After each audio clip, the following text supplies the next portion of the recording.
On t'a vendu la semaine de 35 heures comme un rêve. En réalité, pour ton compte en banque, c'est un cauchemar silencieux. Pendant que le monde t'envie ton temps libre, ce plafond légal rigide sabote discrètement ta capacité à construire une vraie richesse. Dans cette vidéo, je t'explique 3 raisons précises pour lesquelles ce plafond te coûte plus cher que tu ne le penses et comment t'en sortir malgré tout. Je m'appelle Gilberte. Je passe trop de temps à analyser l'éducation financière et pourquoi certaines personnes construisent la richesse malgré le système, alors que d'autres restent bloquées en pensant que c'est normal. Abonne-toi et like cette vidéo si tu veux comprendre les vrais mécanismes derrière l'argent en France. Voici le piège que personne ne mentionne. La France est fière de sa semaine de 35 heures. Et culturellement, c'est compréhensible, mais ce plafond légal crée un coût d'opportunité massif que presque personne ne calcule. Quand ton revenu est plafonné structurellement, ton capital initial, celui qui devrait composer et grossir avec le temps, met 2 à 3 fois plus longtemps à se former qu'ailleurs. Voici la raison numéro 1. Le plafond légal crée un plafond de revenus invisible.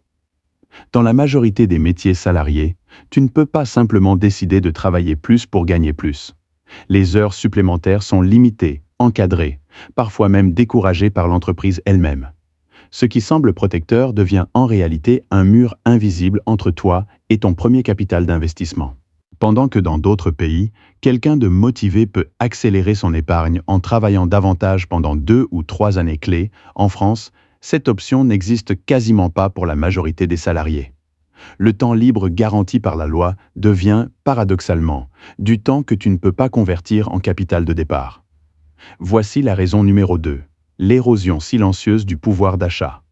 En 2026, le revenu disponible réel stagne alors que les prix de l'immobilier, de l'énergie et de l'alimentation continuent de grimper.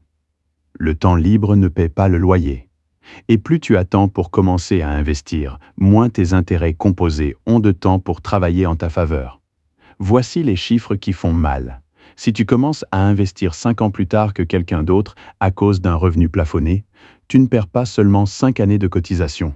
Tu perds 5 années des intérêts composés les plus précieuses, celles qui auraient eu le plus de temps pour grossir avant ta retraite.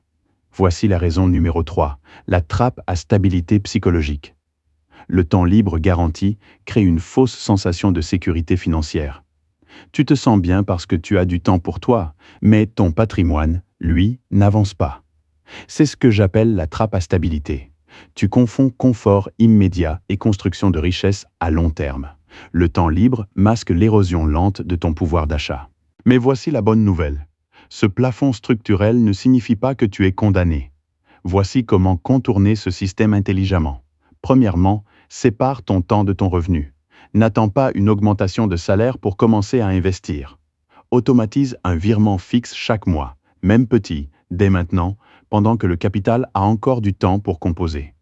Deuxièmement, utilise ton temps libre stratégiquement, pas seulement pour te reposer. 1 heure par semaine investie dans l'apprentissage de compétences à haute valeur peut débloquer des opportunités de revenus que ton salaire fixe ne te donnera jamais. Le temps libre devient un atout seulement si tu choisis consciemment comment l'utiliser. Troisièmement, ne laisse jamais ton épargne attendre que ton salaire augmente. La vraie richesse en France ne vient pas du salaire élevé. Elle vient de la discipline d'investir tôt, peu importe le montant, pour laisser le temps faire le travail que le système ne te laisse pas faire à travers les heures travaillées.